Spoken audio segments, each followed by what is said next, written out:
Сенің ұялшақыратын ойың. Медет чай ішіп отыр енді. Ішіп отырмын ғой әдем. Болмаса жұмыртқа ұрып берейін ба? Жоқ, керек емес. Или колбаса жоқ деп ішпей отырсың ба? Жоқ, әшейін. Мама? Мына Медет колбаса жоқ деп чай ішпей отыр, колбаса кеп бересіз ба? Жоқ, родной, қорасың ба, жынсың ба? Жоқ, ойнап айтып жатыр. Жынсың ба? Медет, қашан кеп алдың?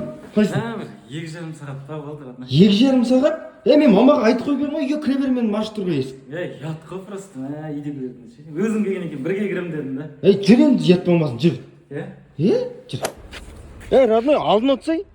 Жоқ, алдыма қызың отырады ғой. Жоқ, қызым артында отырады ке, ол бала емізет тұрыста.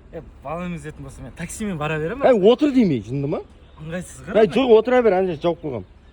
Алдына. Отыр. Рахмет, мама. Аха жақсы. Тағы да рахмет, аха жақсы. Кім? Үйдегілер ғой. Не деп отыр? Бүгін туған күнім тұрмын ғой, саған құттықтап жатқанмын. Сен туған күнің ба не бүгіне?